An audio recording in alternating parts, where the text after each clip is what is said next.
Welcome into a very early Second Cut podcast. I'm Rick Gehman, and today we're going to get you up to the minute on what's going on at the Procore Championship and along with those 10 United States Ryder Cup players that are teeing it up this week. Joining me to break it all down, Greg DuCharme is here. Hello, Greg. Boys, great to be back. Sorry I missed Tuesday. I'm really looking forward to getting back into this week. I had a really cool trip. Yes. I went down to the ocean course. It was awesome. How'd you play? Did you pay for that? No. I was about to say, I mean, paying to get beaten up by a golf course is not my idea of fun. No. This was an event with Sirius XM and cool. 100 listeners. So it was a really big, 110, I think, actually. It was a really big event. That golf course is hard. Yeah. But I think if you play the right tees, it's fair. It's just very daunting, and wind is relentless. First off, Mark, Greg does not pay for tee times, and he's the attraction. People are paying to be with him. Now, did you get grouped up, Greg, with listeners? Yes, I did. 2 days. So we played Turtle Point and the Ocean Course, which were both awesome. Got paired in great groups, had an absolute blast. And I got the itch to play. I'm like very close with my game to being real good. So I'm very excited, and we'll see. I don't think there's very many more rounds in my future for the rest of the year, but I want there to be. Wow. Mark Immelman is here. Hello, Mark. Hi, my life is infinitely less eventful. But here we are. Nice to see you all. Well, you have gathered us here today because, quite honestly, I've been watching PGA Tour live coverage all morning. I did not realize that the Golf Channel has abandoned this tournament for the rest of the day. And when they go off, we come on. So I will just let everyone know. We had a discussion about this. The afternoon wave is getting underway right now. We said, should we go? The Golf Channel's done. Maybe we should go. Every single one of the 10 U.S. Ryder Cuppers are done. Is that all people really care about this week? So we made an executive decision to go early. And Mark, we would not have been able to do that without you. Well, thanks. Again, like I said, my life is not very eventful. And so I'm going between podcasting and watching golf and television and doing some honeydews around the house. So you're welcome. All right. Well, we will get this done, and we'll get you back to your honey-do list. Now, we've got 10 players from the United States Ryder Cup team teeing it up this week. All of them are 1 under or better, Greg. That might be good enough. That might be good enough for all 10 to get into the weekend, though Sam Burns and Patrick Cantlay are having some very sweaty next few hours because there is a decent chance the cut line moves to 2 under par. Yeah, it looks like 1 under is more likely slightly than 2 under last I checked, but that was on Data Golf. I'm not sure if it's moved. I think there's a slight chance that they hang around. My prediction at the beginning of the day was 1 under, so I may be a little biased in that, but 2 under is very, very live.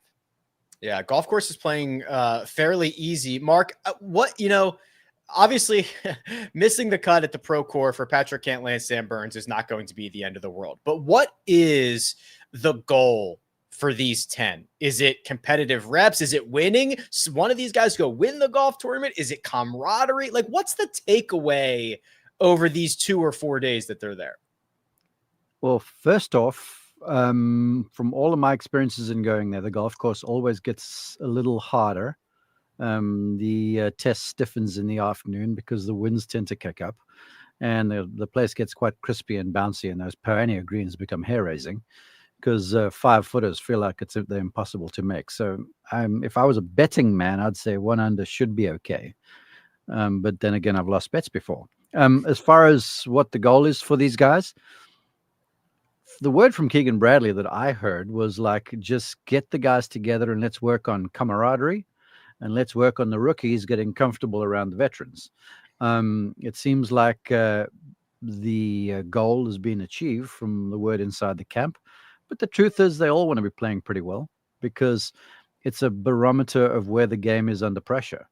Because the next time they get to go is under pressure that's way, way higher than what teeing it up in the Procore Championship is. So I'm sure for Burns and for Cantlay, if they missed the cut, it wouldn't be the best idea, but it's not going to be the end of the world as far as I'm concerned. We do have one of those rookies who is looking very comfortable. He's at the top of the board. We'll get to him. Surprise you? Mm-hmm.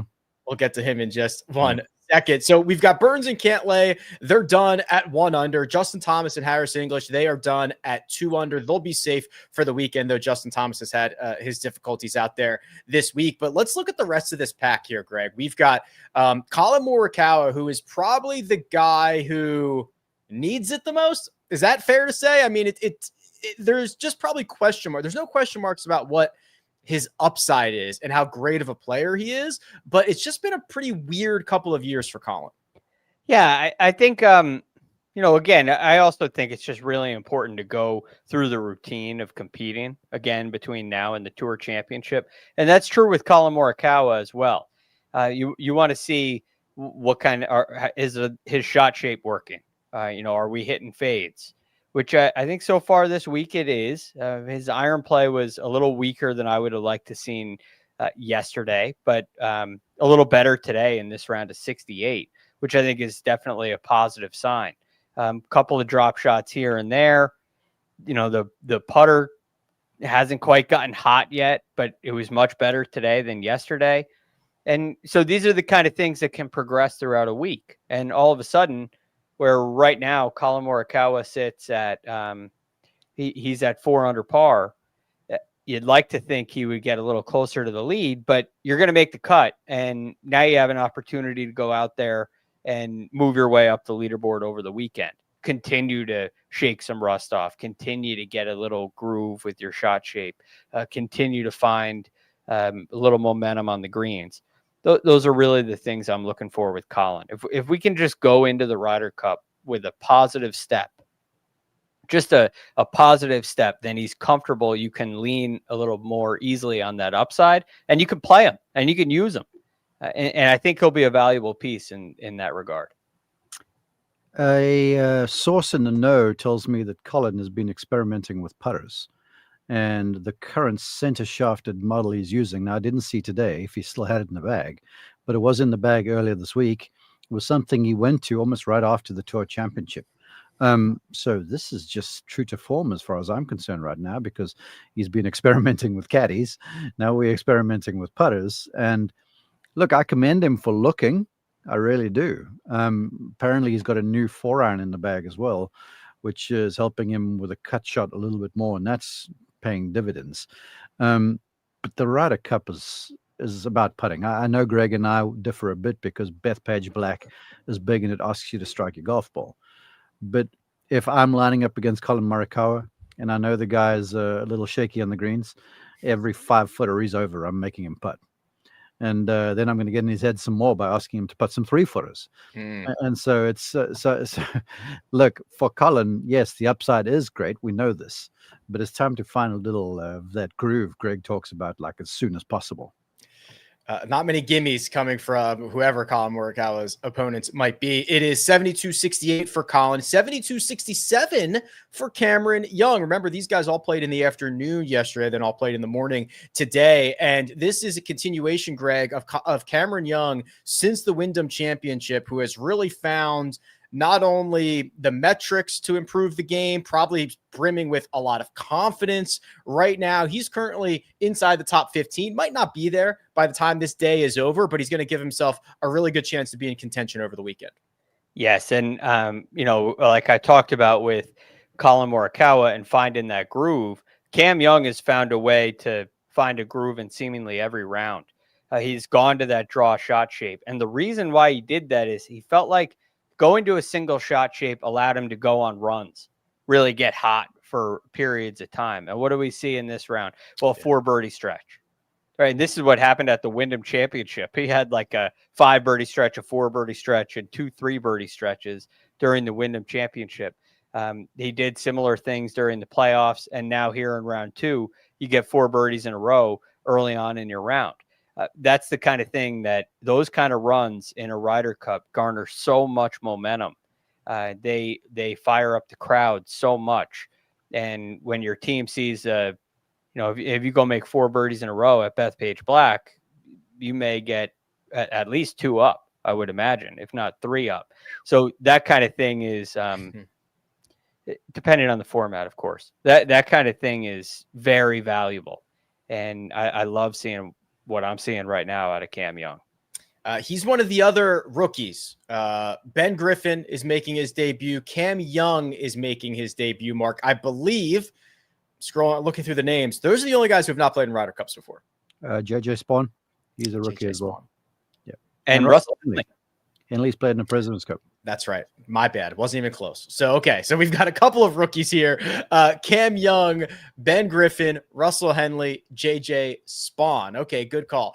Scotty Scheffler's played in plenty of these team events so far, and he's going to play in a lot more of them, Mark. It was a 70-68 for Scotty. He's currently in a tie for 9th, and he just plodded along. He birdied every other hole on his front 9, the back 9 on the golf course, and struggled a bit coming in, playing his second 9 at 1 over. But stop me if you've heard this before. Scotty Scheffler lurking as we enter the weekend. Yeah, I got to try not to sound like Greg too much when I analyze this whole thing. I was on a show this morning, and one of the questions, as you can imagine, after Scotty has shot 70 in round 1 and he's not atop the leaderboard, is like, so what's your barometer on Scotty? And I'm like, no worries whatsoever. He played in the afternoon, was his first competitive round back. This golf course plays harder in the afternoon because of how the conditions change. There's a reason why they farm with wine over there, because in the mornings and the evenings there's moisture off the sea, and then in the afternoons it dries out, there's no humidity, so the golf course gets the same treatment. So grapes love that sort of condition, and golf courses do too. It's just if you're in the afternoon wave, you're going to struggle. Scotty didn't have his best first round back. I actually said to them, I'm like, watch this morning. Some fresh Pioneer greens, somewhat receptive. Guarantee you he gets back on that stretch of rounds in the 60s again, because he broke it after how many tries? Oh, we're shooting 70. Yeah, it was ridiculous. 21. I thought it was 21. Okay. Yeah. So we're back in the saddle. So we're onward to the next stretch of 60s in a row. So yeah, it's Scotty. He understands exactly what to do. And most importantly, he, to me, understands how to prepare, and he's a stickler for preparation. And I'm sure he was well prepared coming in here, and I'm sure as they're working through this now, he's knowing exactly where he needs to go and prepare in order to be the guy that the United States need him to be in a couple of weeks' time in Bethpage. He played alongside JJ Spawn in the first 2 rounds. And Greg, this is just my favorite JJ Spawn scorecards here. So he has played 36 holes. He has made 0 bogeys. He has not birdied 2 holes back-to-back at any point in this championship thus far. He just goes about his business, finds his circles, puts them on the card. He is 9 under and currently in solo 3rd. Yeah, getting the rookies playing with some of the veterans, Mark, that has worked out so far, because 3 of your 4 rookies are 1, 2, and 3 on the leaderboard. That's a very good sign. It feels to me like JJ Spawn is headed for just a phenomenal Ryder Cup. I love what I've seen from him so far this week. He's 5th in strokes gained approach the green. That's what he did this year, right? He had a phenomenal year with his approach play. He's driving it well. I know he's only hit half the fairways. These are some of the harder fairways to hit on the PGA Tour. So every time I look up, he's putting a hole in the sky with his golf shots. They're very similar, repeatable ball flights. And that's something that's going to go a long way in foursome. I'd put this guy in foursomes right off the rip. I think he's headed for a huge Ryder Cup. He's confident. He believes he belongs. I like everything I'm seeing out of JJ Spawn right now. Hey, if veterans are looking at scorecards, and I know they do, I think the veterans are lining up to play alongside him in foursomes because he's so reliable. You're playing out the fairway every single time. And he's got that sort of unflappable demeanor. Now, again, we've seen the Ryder Cup make mortals out of giants before because of the conditions and the pressure and the expectations and all those immeasurable kind of things. But it seems like JJ's up for it. I just love the way he looks right now. JJ has answered the question and answered the bell every single time it has been asked of him this year. And I think he's going to do it again. Well, let's not forget, he qualified 2nd on the U.S. Ryder Cup standings.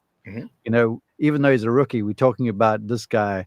Well, because he sort of flies under the radar, he's the guy like, oh, JJ Spawn's on the team. No, JJ Spawn's on the team. Okay, he earned his way on there. Second, it was only one guy beating him, and that was Scotty Scheffler. Yeah.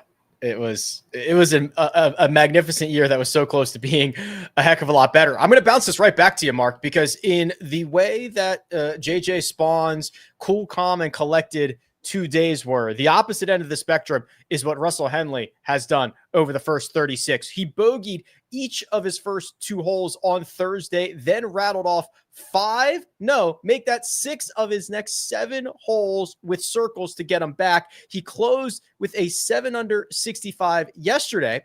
And if you like birdie streaks, he had another one today, 13, 14, and 15, 3 in a row. He follows up his 65 with a 68. He's the only man Ben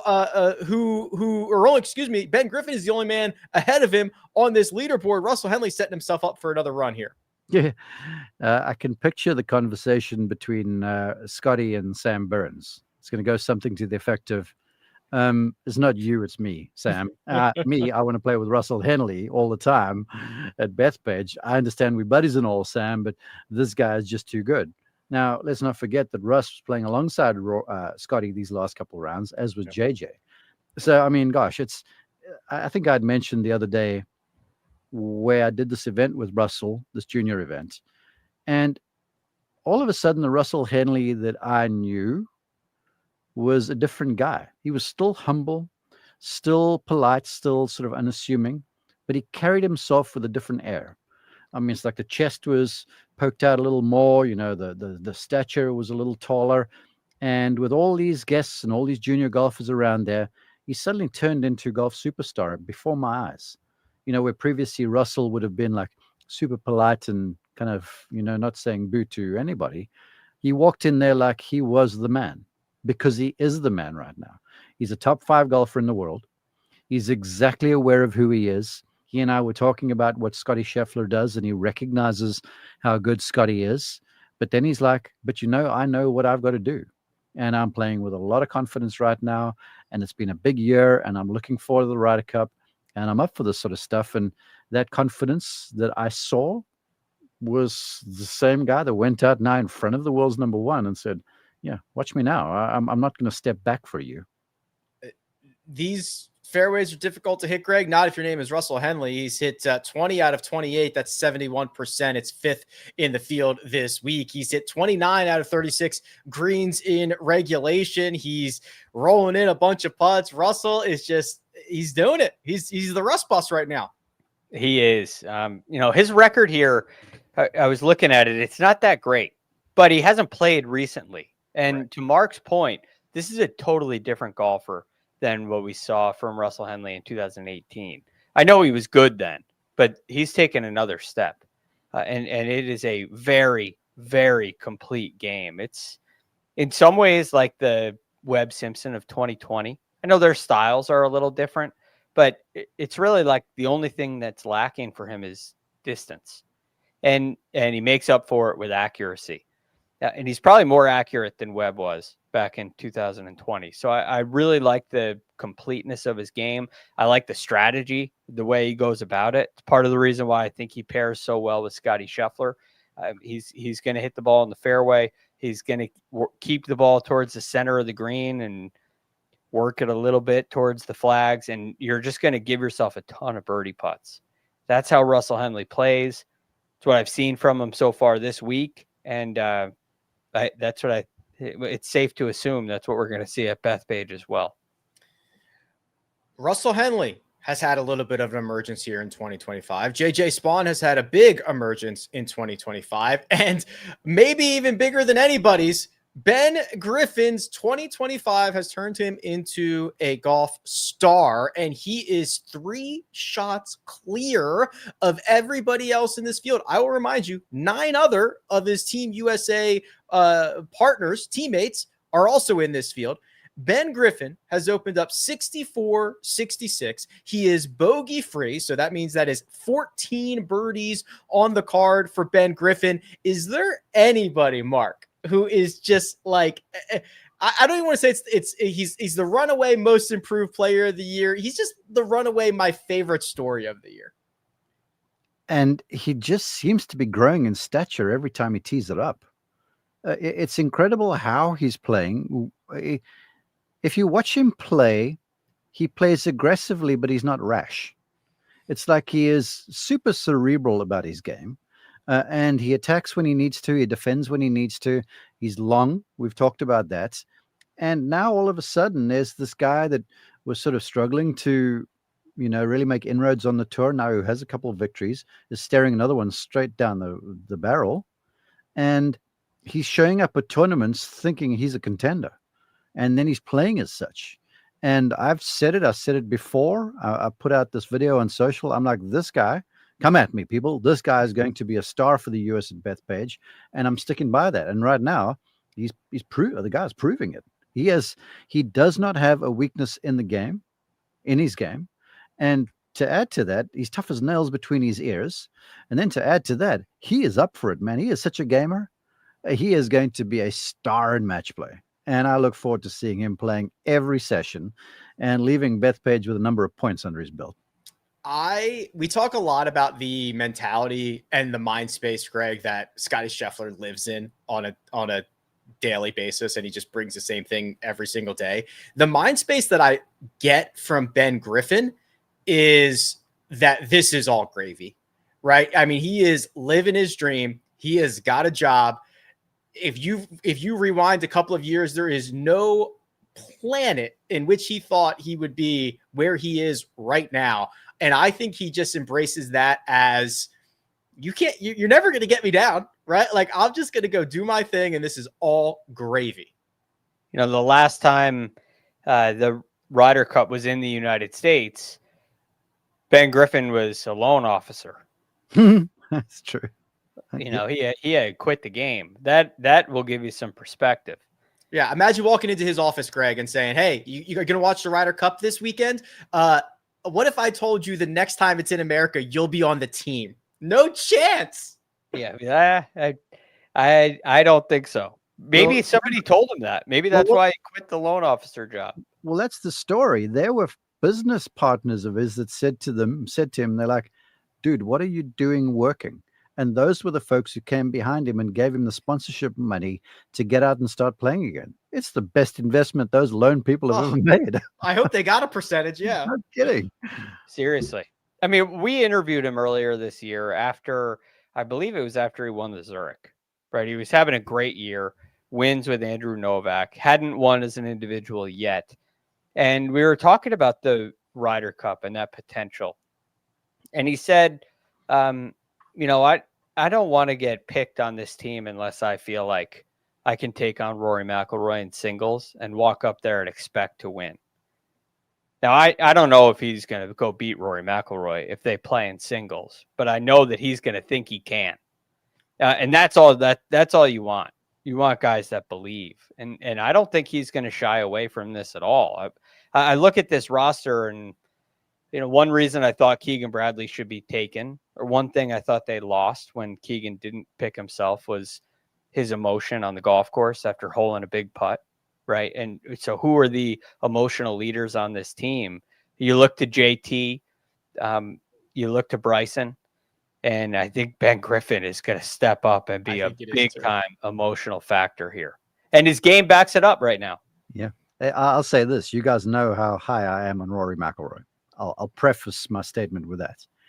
If we are fast forwarding and Rory versus Griffin Sunday, I'd be torn on who to pick if I was gambling. That's how highly I rate this boy's game. He is for real. 64, 66, 3 shots clear, nearly even money, according to our friends in Las Vegas. We are getting this afternoon wave started. Mackenzie Hughes opened with a 63 yesterday. He was the overnight leader. He is off to a slow start. He's made a bogey through his first 4 holes. So he is over par and currently 6 shots back. So Greg, as you look at this, yes, we could get a little bit of a leaderboard shakeup, but it is almost certainly going to be filled with U.S. Ryder Cuppers at the top of this with 36 to go. Yes, certainly, because you got Griffin, Henley, and Spawn, and then you also have Scheffler lurking. He's going to work his way up the board over the weekend as well. So, and I think it's fair to say that Cam Young's probably going to work his way up the board. It's no disservice to these other guys. I do think there are some other players you got to watch out for. Rico Hoey is one of the best ball strikers on the PGA Tour. I really liked him heading into this week because why, Greg? He switched to a long putter. He did. The worst putter on tour makes this kind of switch, and it happens so often. They catch lightning in a bottle. It frees them up. And look, he hasn't been on fire so far this week, but he's gaining strokes putting. That is on fire. For Rico Hoey. It's like a stroke and a half over his baseline. Yeah, he is scorching hot with that stick right now. He's putting to a 0. So I would watch out for him, because all of a sudden a little confidence, maybe a little less fear. You're like, hey, this works, and he could go berserk. And the way he hits it, he's definitely, although it's an unrecognized name, he's somebody to watch out for amongst all these Ryder Cuppers. Hey, Rick, as I'm looking at this leaderboard here. Yes. Griffin's leading by 3 from Russ. That's right. I'd be prepared to bet right now, knowing how this golf course is going to be playing, he'll be leading by 3 by day's end. Closest to them for guys on the course, McCarty is 8 under through 4 holes. Mm-hmm. So is Mackenzie Hughes. Mm-hmm. I can't see them getting much deeper than 11. If they pick up 4 from here, that's pretty good playing. It would be a very good round this afternoon if they shot, anything 4 under or close to it. Quite golf honestly. Course just doesn't give up that much stuff in the afternoon, because that Poania, not only is it hard to putt, it gets kind of bouncy. So it's hard to predict what the ball does on the first hop. So on approach shots, sometimes you get like a tennis ball bounce and it pops up into the air and doesn't go forward. Sometimes it digs right in if it hits a soft dish spot. Because remember, the grass grows at different speeds. And then, of course, you hit a chip shot and one stops and the next one releases. It's like professional guessing out there. And then you add a little wind to that equation. It gets really, really hard. And that's the fun about this golf course. The fun. That's a good way to put it. And fun to watch, maybe not fun for those guys. Well, we will be back Sunday night to recap you on how this Procore Championship is wrapped up. Just a reminder, if you're in our Splash Survivor for NFL, I have gone with the Cowboys. Greg has gone with the Arizona Cardinals. And Mark has gone with the Arizona Cardinals. So you guys are running in tandem. That's who we're rooting for this weekend. Can we get some love for Jackson Coyven, please? Sure. We need to recognize what this youngster is doing. He's just come off the dominating win there in the Walker Cup. He's played 6 PGA Tour events thus far. He's made 5 cuts. He's had 3 finishes, I think it was in the top 25. He's 5 under now, looking like he's styling. He says he's running on fumes, but this youngster is like, he's got it all. He's got a lot of game, ball striking wise, but he's just so mature. And I wouldn't be surprised if he is the part of the storyline Sunday afternoon. He is just getting his second round started right now. So if you want to go watch, you might just have to do it on Shot Tracker, because I don't think he is going to be available this afternoon, but he is getting going right now. For now, we're going to put a pin in this. That's Mark Immelman. It's Greg DuCharme. I'm Rick Gehman. This is The Second Cut. We'll catch you next time.